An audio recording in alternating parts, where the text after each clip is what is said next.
고린도후서 5장 1절에서 11절까지 성도들의 부활과 심판에 대해 말씀을 증언하겠습니다. 우리나라에 뜻깊은 일이 발생을 했죠. 새로운 정부가 들어섰습니다. 새 대통령의 취임 연설에서 눈에 번쩍 띄는 단어가 나왔습니다. 자유입니다. 자유. 무려 그 짧은 취임사 내용 중에 35번이나 자유라는 단어가 언급되었습니다. 맨 기조 연설 중에 첫 단어가 자유, 자유민주주의와 시장경제주의의 가치를 고수한다. 대한민국을 재건시키겠다. 얼마나 뜻깊은 말이고 가문 속에 단비 같은 말인지. 교회로 말하면 이제부터 목사가 교회에서 십자가와 부활의 복음을 가르치겠습니다. 아니, 그럼 그동안에는 뭘 했단 말인가? 우리나라가 당연히 자유민주주의고 시장경제 국가인데 그동안 뭘 했습니까? 하는 생각이 듭니다. 아직도 국민들이 깨우치지 못하고 거기에 대해 비난의 목소리를 내는 사람들도 있습니다. 우리가 흔히 말하는 것처럼 좌파 탈출은 무슨 순입니까? 지능순입니다.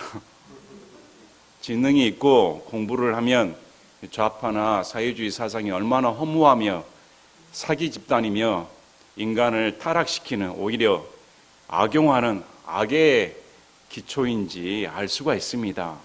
우리는 인간의 본성을 거스를 수는 없습니다. 인간 자체가 악합니다. 좌파 사상에 빠지면 자신의 죄성을 드러내기보다 항상 남 탓을 합니다. 내가 잘못된 것은 남 탓, 그리고 끊임없이 분노의 감정을 가지고 적대시합니다. 오히려 자기가 항상 피해자라는 그런 감정에 휘말려. 그래서 새 대통령이 반지성주의에 휩싸여서는 안 된다. 이거 멋진 말입니다. 지성이 있어야 됩니다. 이제까지 감정에 휘둘려가지고 나라가 이 모양 됐으면 이제는 올바른 이성과 지성을 가지고 나라를 치리하는 그런 대통령이 되겠다. 매우 박수를 쳐줄만 합니다. 또 우리 또한 기도로 도와줘야 되며, 그러나 한 가지 걱정이 되는 것은 사람의 본성은 어디 가진 않습니다. 하나님께서 불쌍히 여겨주셔서 우리나라를 불쌍히 여겨주셨지 항상 사람 의지하지 마시길 바랍니다. 그러면 5년 뒤에 또 실망합니다. 그러면 그렇지. 그러니까 우리가 이걸 통해서 알 수 있는 것은 자유민주주의와 시장경제, 특히 예수님 믿는 사람은 자유가 너무 중요합니다. 자유가 중요합니다. 자유. 예수님께서 왜 이 땅에 오셨습니까? 우리에게 자유를 주시기 위해. 성경에는 이 자유가 인간이 지옥 갈 자유도 있다고 말합니다. 지옥 가는 것은 그 사람이 자유의지를 발휘하여 선택해서 지옥 가는 것입니다. 안 믿으십니까? 지옥 가는 것이 그러면 남 탓입니까? 하나님 탓입니까? 창세 전에 지옥 가기로 정해 놓으셔서 나는 천국 가고 싶었는데, 믿고 싶었는데 믿어지지도 않고 교회 다녀지지도 않고, 그래서 난 지옥 갈 수밖에 없다. 그럼 누구 탓입니까? 그래서 하나님 탓을 하렵니까? 아닙니다. 누구에도 탓할 수가 없습니다. 그때 심판석 앞에 서면 죄인 된 입이 죄를 자복하게 될 수밖에 없습니다. 누구 탓을 할 수가 없습니다. 그러므로 우리가 바른 진리 가운데, 바른 말씀 가운데, 성경의 바른 가치관을 가지고 하나님 말씀 앞에 똑바로 살아야 됩니다. 그래서 오늘 말씀을 다시 보시면서 참 우리 교회 가운데서도 바른 진리, 바른 가치, 그런 추구하는 교회가 되길 원합니다. 이제 고린도후서 5장 말씀을 전하는데, 그 전에는 사도 바울이 왜 고난을 당했는가? 사도 바울처럼 그런 고난을 당하는 사람은 찾아볼 수가 없습니다. 그의 불굴의 의지, 어떻게 인간으로서 예수님을 저만큼 사랑할 수가 있을까? 어떻게 인간으로서 저만한 고통을 오직 보이지 않는 하나님을 보는 것처럼 참고 견뎌낼 수가 있을까? 사도 바울의 삶을 살펴보면 내가 당하는 현실, 내가 당하는 고통은 비할 수가 없습니다. 사람은 자기 문제가 가장 크게 생각합니다. 내 병이 가장 크고 내 죽을 병이 가장 크며 내 죽을 현실이 가장 비통하며 내 이 삶이 가장 고난하다고 그렇게 착각에 빠질 때가 있습니다. 아무리 그 고난이 당한다 하더라도 사도 바울이 당하는 고난, 아울러 사도 바울 또한 예수님이 당한 고난에 비하면 아무것도 아니다. 예수님이 당한 고난에 비하면 나는 거기에 아무것도 아니다. 그러면 예수님이 왜 무엇 때문에 고난을 당했습니까? 여러분은 무엇 때문에 고난을 당합니까? 예수님은 죄가 없으신 분입니다. 고난을 당할 이유가 없으신 분입니다. 그런데 그분은 죽으시기 위해 창세전에 인류가 죄를 지을 줄 알고 그 대속물은 본인 스스로가 질 수밖에 없는 그 사실을 아심에도 불구하고 죽으시기 위해 이 땅에 인간의 몸으로 오셔서 십자가에 달려주신 것입니다. 그러나 우리 고난은 뭘까요? 여러분이 당하는 고난은 무엇 때문에 받습니까? 대부분 내가 잘못해서, 환경 때문에, 인간사 때문에 얽히고 설켜서 누구에게 이득을 주지 못할 때가 많습니다. 그러나 이 예수님의 고난을 살펴보면 놀랍다. 어떻게 하나님이신 그분이 인간으로 낮아주셔서 그런 고난을 당하실 수가 있을까? 그걸 사도 바울은 누구보다 알기를 원했습니다. 십자가와 부활에 대해 누구보다 내가 날마다 죽노라 하면서 예수님의 십자가 삶에 동참하길 원했습니다. 오죽했으면 내 몸에 그리스도의 흔적이 있다고 이렇게 말까지 할 수가 있습니까? 우리가 그렇게 말할 수 있습니까? 여러분과 제 삶 가운데 그리스도의 흔적을 남기고 있다.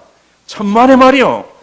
저나 여러분은 아마 글쎄요, 적어도 저는 오늘 또 내 삶 위주로 삽니다. 내일 또 그렇게 살 것이고 주님 오실 때까지 그렇게 살 수밖에 없는 존재입니다. 왜 그럴까요? 그만한 믿음이 없습니다. 그만한 예수님의 십자가를 사랑하는 마음이 없습니다, 우리에겐. 그래서 우리가 그걸 배우기 위해 어떻게 하면 예수님의 십자가 삶에 동참한 바울의 삶을 본받기 위해, 그리스도를 본받기 위해 지금 고린도후서 4장 말씀을 보면 그 숱한 고난을 당한 사도 바울이 이렇게 말을 합니다. 이런 까닭으로 우리가 낙심하지 아니하노니 우리의 겉사람은 썩어 없어져도 속사람은 날마다 새로워지는도다. 17절에 이는 단지 잠시 존재하는 우리의 가벼운 고난이 우리를 위해 훨씬 더 뛰어나고 영원한 영광의 무거운 것을 이루기 때문이라. 사도 바울이 당한 고난은 결코 가볍지가 않습니다. 죽을 지경에 빠졌습니다. 삶조차 포기할 지경에 빠졌습니다. 그런데도 그는 이건 가볍다, 또 잠시 지나가는 고난에 불구하다, 앞으로 영원한 삶이 펼쳐질 텐데 그 영원한 무게에 비하면 내가 당하는 고난은 아무것도 아니다. 여러분 그렇게 생각하시길 바랍니다. 여러분 가정이 힘듭니까? 여러분 몸이 힘듭니까? 여러분 마음이 지쳐 있습니까? 그러면 이건 단지 잠시 가벼운 고난에 불과하다. 지나갈 뿐이다. 앞으로 내 삶 가운데 영원한 삶이 펼쳐진다. 이렇게 여기시길 바랍니다. 18절에 고린도후서 4장 18절에 우리는 보이는 것들을 바라보지 아니하고 보이지 아니한 것들을 바라보노니 보이는 것들은 잠깐 있을 뿐이나 보이지 아니한 것들은 영원하니라. 사도 바울의 관점이 있습니다. 저와 여러분, 보이는 여러분, 우리 존재들은 영원하지 않습니다. 여러분 이 땅 가운데 영원토록 존재한 사람이 있습니까? 없습니다. 다 이 땅을 남겨두고 다 떠나야 됩니다. 눈에 보이는 이런 것도 다 시들어버립니다. 한 줌의 흙으로 돌아갈 수밖에 없습니다. 먼지 가운데 가루가 돼버립니다. 다 없어져 버립니다.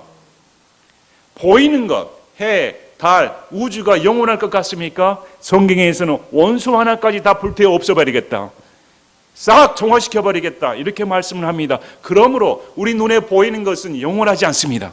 보이지 아니하는 존재, 천국, 하나님, 영적인 존재가 영원합니다. 그래서 우리가 뭘 바라봐야 됩니까? 영원한 걸 바라보시길 바랍니다. 땅만 쳐다보지 마시고 늘 고개를 들어 당당하게 눈을 들어 하늘에 속한 시민으로서 하늘을 바라보는 여러분이 되시기를 진심으로 바랍니다.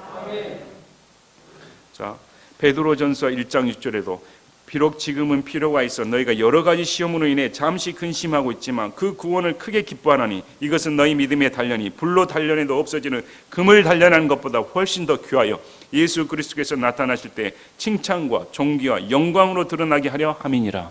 그러므로 우리가 당하는 고난, 이 고난에는 의미가 있습니다. 주님이 주신 이 고난은 의미가 무엇일까요? 앞으로 그리스도께서 나타나실 때 너에게 칭찬과 영광과 존귀를 주겠다. 그럼 여러분 고난을 바라보는 우리의 눈이 어떨까요? 환영하시길 바랍니다. 고난 좋아하는 사람은 없습니다. 그러나 상급 좋아하는 사람은 다죠. 상급 싫어하는 사람 있습니까? 여러분 천국 가면 떵떵거리고 살고 싶지 않습니까? 천국 가서도 남의 집에서 새살이 하렵니까? 네, 영원한 상급, 영원한 것을 바라보는 그런 가치를 두고 살라고 지금 사도 바울과 사도 베드로 동일하게 말씀을 합니다. 그것이 우리가 현재 당하는 고난을 이기는, 극복해내는 처방책이다 이렇게 말씀을 합니다. 그래서 그렇게 줄기차게 주님의 삶에 동참할 수가 있는 것입니다. 자, 그래서 이제 이어지는 말씀입니다. 고린도후서 5장 1절에 만일 땅에 있는 우리의 이 장막집이 해체되면 하나님의 건물 곧 손으로 지은 집이 아니요 하늘들에 있는 영원한 집이 우리에게 있는 줄 우리가 아느니라. 장막은 육체를 말합니다. 베드로후서 1장 12, 13절에도 사도 베드로 또한 이 장막이 육체라고 말을 합니다.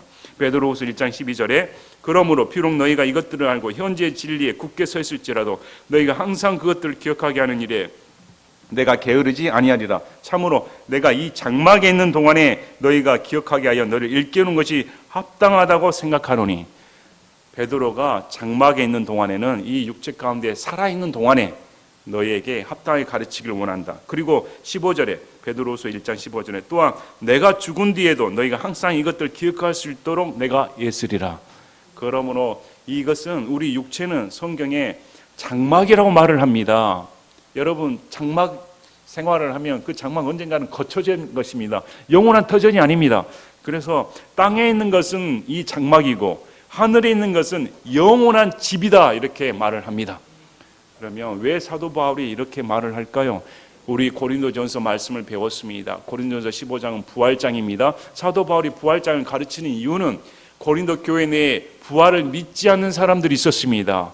이거 이상하지요. 어떻게 예수님을 믿고 사도 바울로부터 직접 가르침을 받은 그들이 부활을 부인할 수가 있을까? 실제로 사도 바울이 가르치고 떠난 후에 부활을 부인하는 이들이 있었습니다. 고린도 성도 내에. 그 이유는 헬라 사상 때문입니다. 헬라 사상은 육체를 감옥으로 생각을 했습니다. 그래서 죽음은 감옥에서 벗어나는 마치 해방의 지름길이었습니다. 육체로부터 벗어났기 때문에 감옥에서 해방되었으므로 다시 부활한다면 다시 육체의 감옥에 갇혀야 되는가? 그래서 부활을 부정을 했습니다. 이런 헬라 사상이 들어와 교회 내에 파급이 되어 사도 바울의 부활의 복음을 부정하기까지 이르렀던 것입니다. 우리 이런 헬라 사상이 당시 만연한 것처럼 우리 성도들도 이 샤머니즘 신앙을 할 때가 있습니다. 밥을 먹을 때면 여기 다리 떨으시는 분 많이 계십니까? 식사할 때 다리를 달달달달달달 떨으시는 분 많죠? 그럼 부모님이 어떻게 말합니까? 야 그만해라 복 달아든다.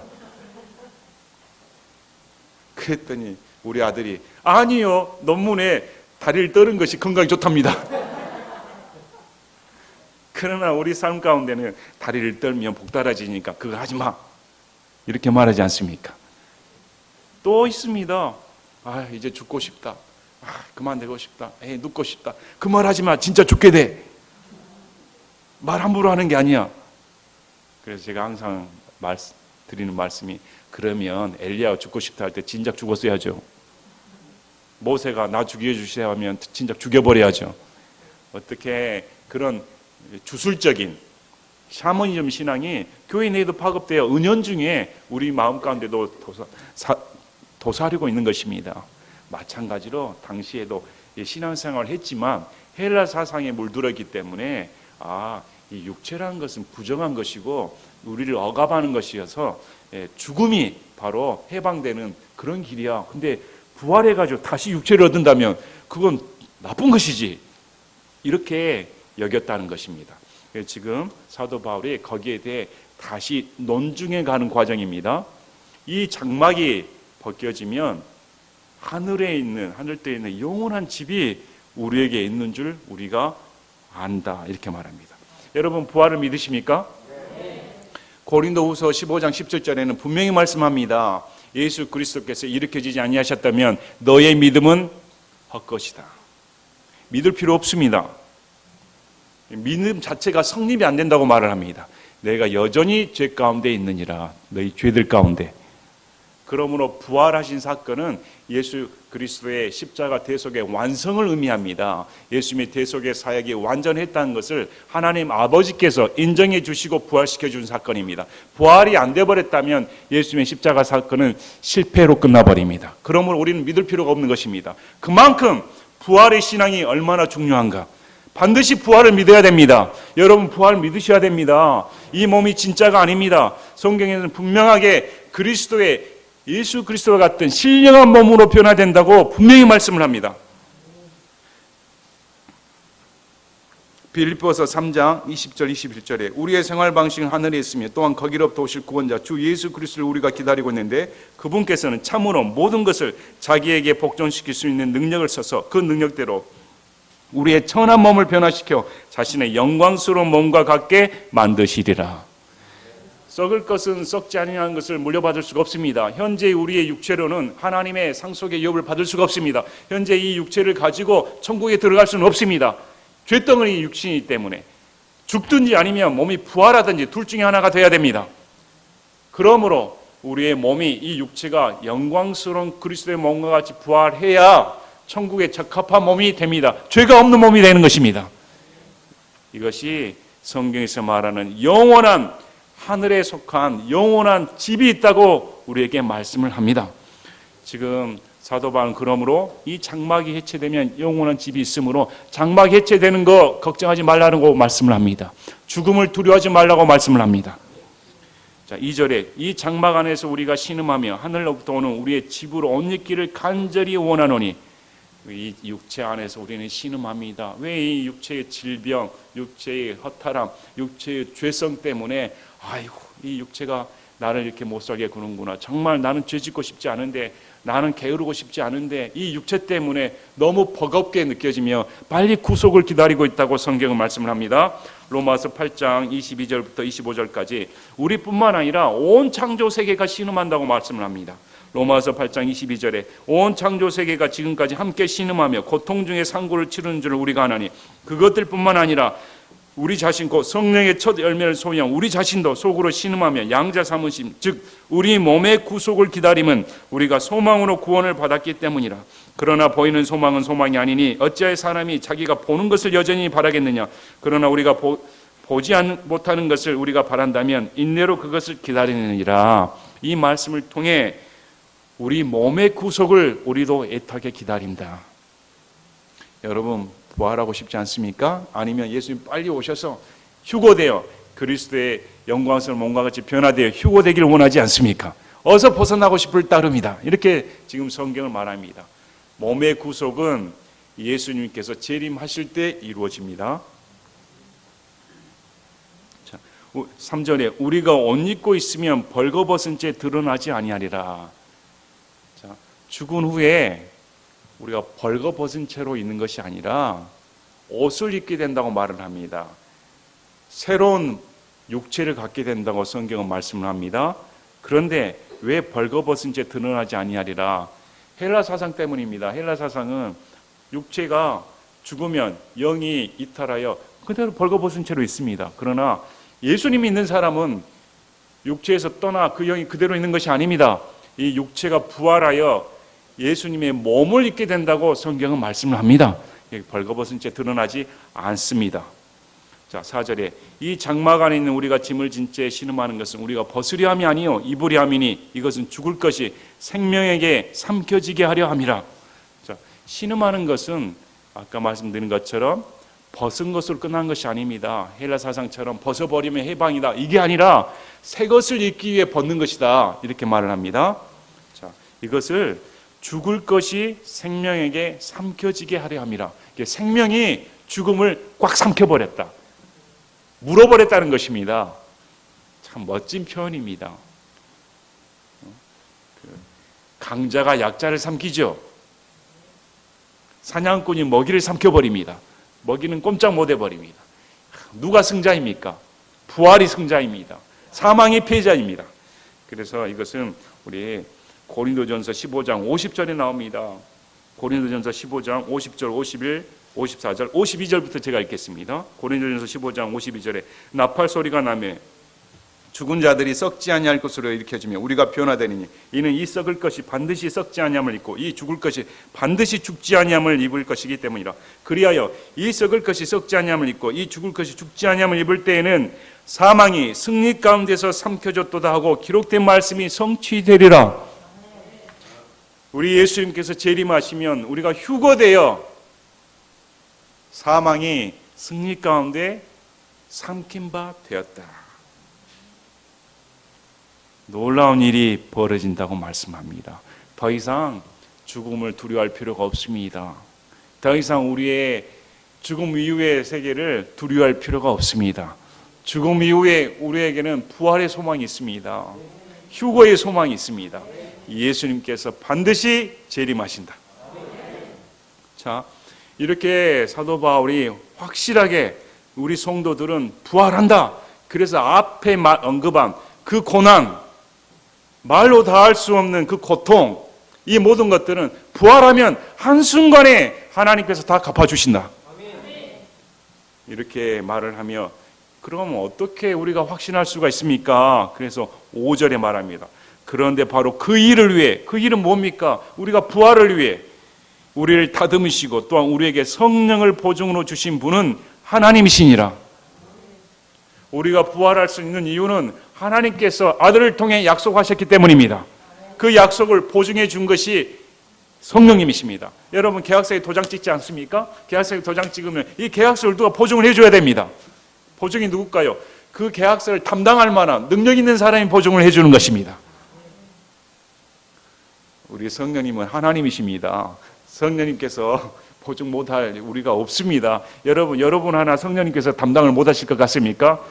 성령님이 재산이 없는 분이십니까? 성령님이 무슨 권력이 없으신 분입니까? 그분이 하나님이십니다. 보증이란 것은 철저하게 내가 너를 대신해서 이걸 책임진다, 이 뜻과 두 번째, 여러분 보증금 내지 않습니까? 보증금은 뭡니까? 나중에 잔금을 치르겠다는 뜻입니다. 그 말은 뭐냐면 지금 우리가 부활되지 않았습니다. 그러나 보증금으로 성령님께서 계십니다. 이건 뭐냐면 나중에 잔금을 다 치러주겠다, 걱정하지 말라는 것입니다. 여러분 잔금은 누가 치러줍니까? 하나님 아버지십니다. 그때가 되면 완전히 부활되어 놀라운 역사가 일어난다고 성경은 말씀을 합니다. 자, 에베소서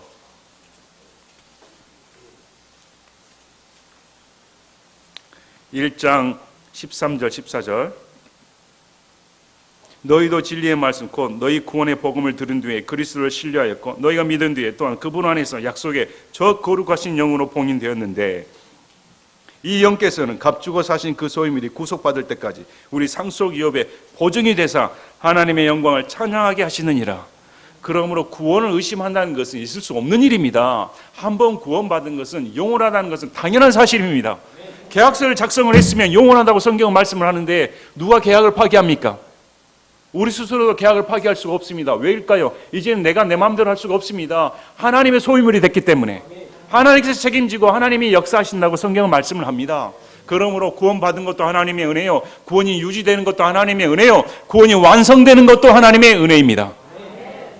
이 성령께서 봉인하셨다, 뚫뚫 말아버리셨다, 그리고 성령님 스스로 자체가 보증이 되어졌다, 영원한 상속협을 받을 때까지. 이만한 확신보다 더한 것이 어디가 있습니까?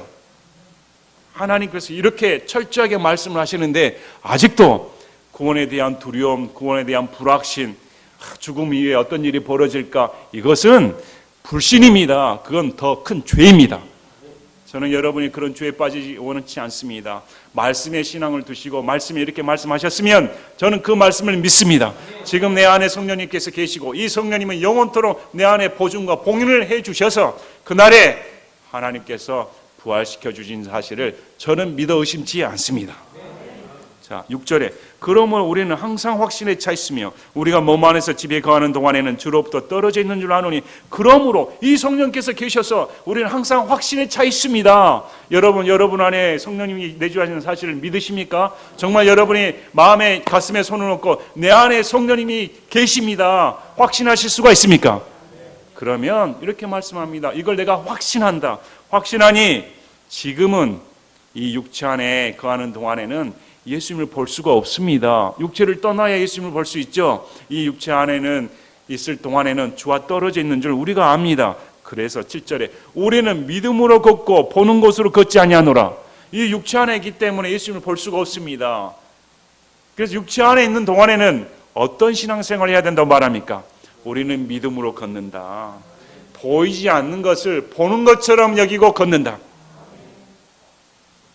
여러분의 눈이 열려 천국을 봤으면 어떻게 됐을까요? 여러분의 눈이 열려 천사를 보고 예수 그리스도를 보게 되면 어땠을까요?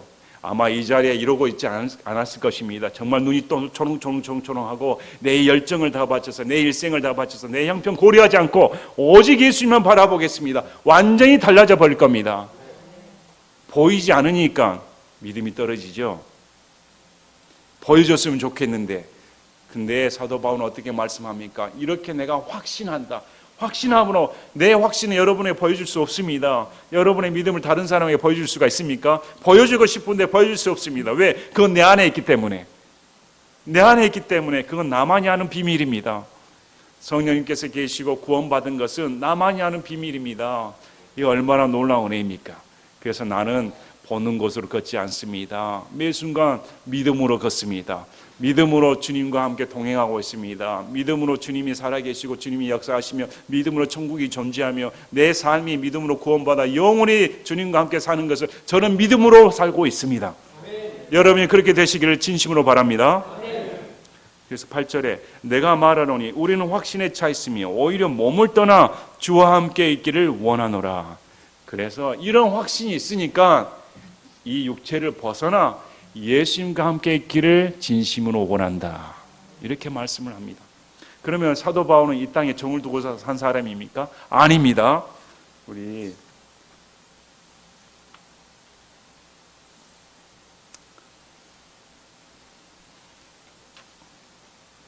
빌립보서 1장 20절에서 24절은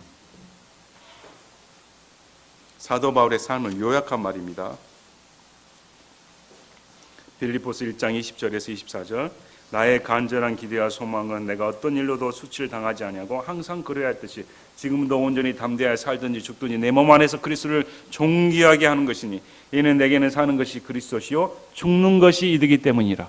살든지 죽든지 예수님께서 내 삶을 통해 영화로움을 존귀하게 받는 것을 원한다. 죽는 것이 이득이다. 예수 그리스도를 위해 죽는다면 얼마나 큰 영광이겠습니까? 그러나 내가 육체 안에 산다면 이것은 내 수고의 열매니라. 그러면 내가 무엇을 택하지 알지 못하노니 이는 떠나서 그리스도와 함께 있기를 바라며 내가 둘 사이에 끼어 있기 때문이라. 떠나는 것이 훨씬 더 좋으나 그럼에도 불구하고 육체 안에 가는 것이 너희를 위해 더 필요하니라. 이 사도 바울은 인간의 삶 가운데는 관심이 없었습니다. 오직 예수님과 함께하는 삶에 완전히 미쳐버린 사람이었습니다. 여러분 짝사랑하신 적 있습니까? 여러분이 정말 마음 가운데 누구를 사랑하신 적이 있습니까? 그러면 거리가 멀게 느껴집니까? 제가 아는 동료는 4시간 거리를 날마다 왔다 갔다 해서 만났다고 했습니다. 저 같으면 못하겠습니다. 죄송합니다. 우리 부인이 저도 3시간 왔다 갔다 했습니다. 그런데 그 먼 거리를 하루 왔다 갔다 8시간 아닙니까? 저녁에 퇴근해서 만나고 새벽에 돌아가고. 야, 이게 가능합니까? 왜 가능할까요? 사랑 때문에, 보고 싶어서. 사람이 그런 사랑에 빠지면 피곤한 줄도 모릅니다. 다 극복할 수가 있습니다. 예수님 사랑하면 어떻게 될까요? 우리 광양에서 오시고 창릉에서 오십니다. 아까 창릉에서 오신 우리 양영현님 그랬죠. 단 하루도 멀게 느껴진 적이 없다. 우리 광양에서 오신 분도 우리 종환 형제님도 단 하루도 멀게 느껴진 적이 없다. 왜? 예배를 드리고 예수를 만나고 말씀을 듣는 시간이 너무 기쁘니까, 너무 행복하니까. 그렇습니까? 예. 시켜서 하는 건 아니고 너무 기쁘니까, 너무 감사하니까 뭔 줄도 모릅니다. 그래서 이 사도 바울이 그만큼 예수님을 사랑했다는 것입니다. 내 육체 따위는, 이 죽음 따위는 상관없다. 얼른 그냥 예수님 만나고 싶다. 참 놀랍습니다. 자, 그러면 이런 부활의 소망을 갖고 있는데, 그러면 부활만 약속을 받고 기다리면 다인가? 그래서 사도 바울은 그 다음에 이 성도들이 부활의 놀라운 은혜를 택한 것뿐만 아니라 이 성도들이 심판받는다. 그래서 심판에 대해 말씀을 합니다. 9절부터 11절까지는 성도들이 받는 심판입니다. 불신자들이 받는 심판이 아닙니다. 성도들이 받습니다. 9절에 그러므로 우리는 함께 있든지 떨어져 있든지 그분께서 받아주신 자가 되려고 수고하노니 이는 우리가 반드시 다 그리스도의 심판석 앞에 나타날 수 있기 때문이라. 이로써 각 사람이 좋은 것이든 나쁜 것이든 자기가 행한 것에 따라 자기 몸 안에서 이루은 것들을 받으리라. 자, 보시길 바랍니다. 우리 각 사람이 좋은 것이든 나쁜 것이든 이 행함에 따라 그리스도의 심판석 앞에 서서 예수님께 심판을 받는다. 그래서 그리스도의 심판석은 천국, 지옥 가는 심판이 아니라 상급 심판입니다. 행한 대로 갚아줘야죠. 그래야 예수님이 공의로우신 분 아닙니까? 어떤 사람이 구원받고 나 몰라라고 산 사람이 똑같고, 어떤 사람은 구원받고 주를 위해 목숨을 바친 사람이 천국 가서 똑같게 있으면 되겠습니까? 우리 하나님은 그런 분이 아닙니다. 하나님은 공의로운 분이십니다. 행한 대로 갚아주시는 분입니다. 죽음 이후에 상급이 결정이 됩니다. 그러므로 이 땅 가운데 구원받은 것으로 끝난 것이 아니고 구원 이후의 삶이 저와 여러분의 영혼을 결정짓습니다. 저와 여러분이 어떻게 충성하는가, 어떻게 하나님 앞에 사는가에 따라 그리스도의 심판석 앞에 섰을 때 점수가 나옵니다. 여러분 점수를 매기면 몇 점 나오겠습니까? 내가 과연 예수 그리스도의 심판석 앞에 섰을 때 그때 점수가 나올 텐데, 그 심판은 무섭다고 말씀을 합니다. 두렵다고 나옵니다. 공포스럽다고 말씀을 합니다. 얼마나 무서울까요? 여러분 당당하게 설 수가 있습니까? 아직도 예수님의 십자가 보혈 때문에 나는 구원받아서 예수님 앞에 떳떳해 웃기는 소리 하지 마시기 바랍니다. 그날의 심판석 앞에 섰을 때 지옥까지는 않지만 얼마나 무섭겠습니까? 그러면 우리가 점수를 맞을 때 지금 채점해 보시길 바랍니다. 과연 내 성실도, 예배에 참석하는 것, 주님을 사랑하는 정도, 주님을 위해 헌신하는 것, 헌금하는 것, 그 모든 것을 통틀어, 기도생활 다 통틀어 내 점수는 몇 점이 나올까? 통과? 저는 탈락할 것 같습니다. 이거 점수가 아니라 마이너스다. 너는 있는 것도 다 까먹었다. 그렇게 나오지 않을까? 자,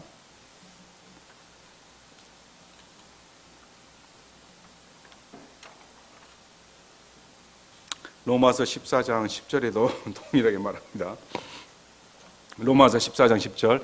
그런데 내가 어찌하여 내 형제를 판단하느냐, 어찌하여 내 형제를 무시하느냐. 우리가 다 그리스도의 심판석 앞에 서리라. 기록된 바 내가 살아있음을 두고 맹세하노니 모든 무릎이 내게 굴복하겠고 모든 혀가 하나님에게 자백하리라. 주가 말하노라 하였느니라. 그런즉 이처럼 우리 각 사람이 자신에 관하여 하나님께 회개 보고를 하리라. 각 사람입니다. 1대1입니다. 1대1로 주님 앞에 서서 심판을 받는다.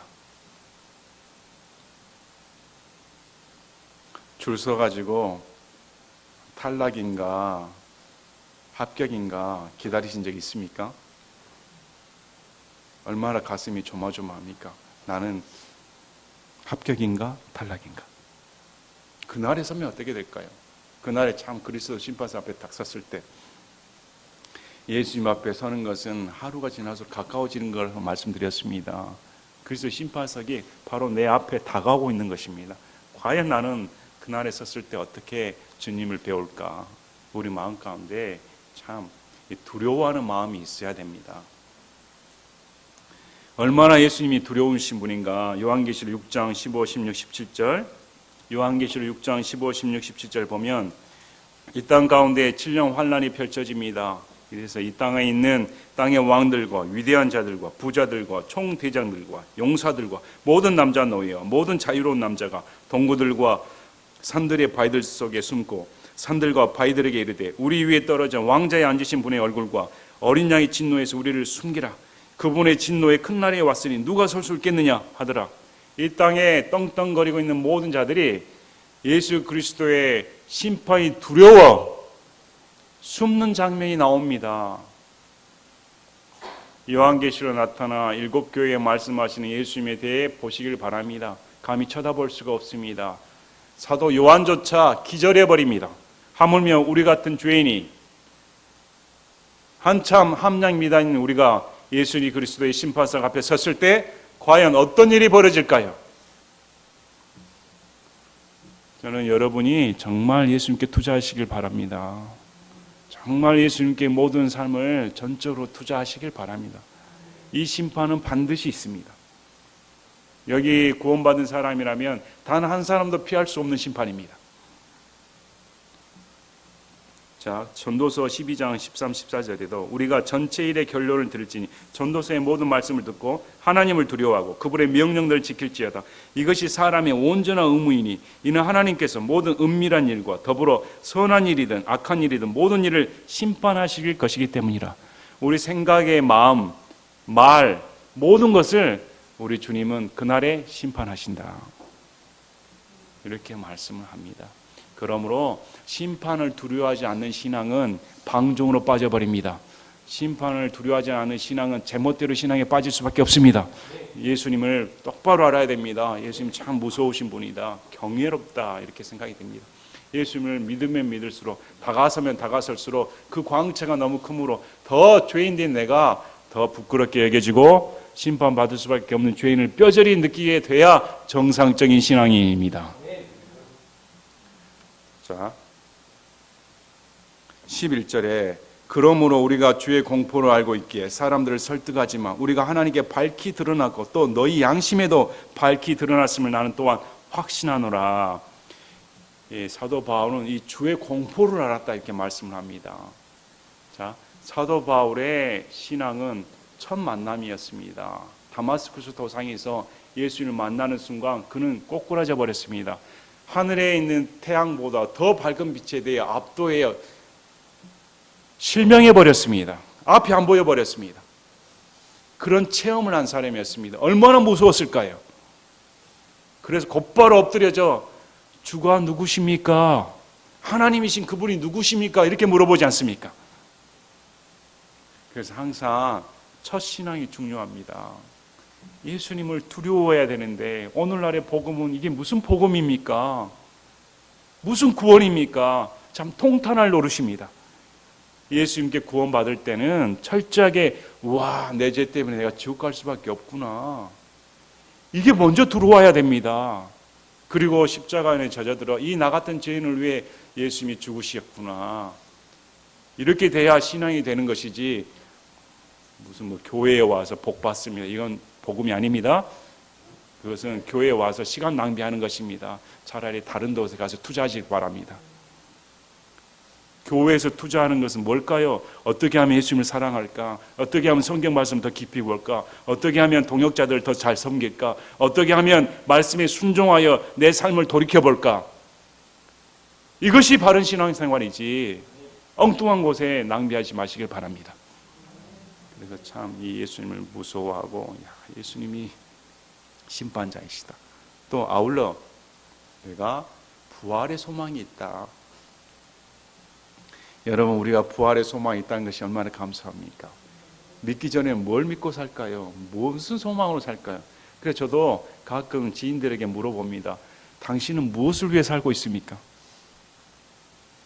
여러분에게 당신은 무엇을 위해 살고 있습니까? 이렇게 물어보면 여러분은 대답할 수가 있습니까?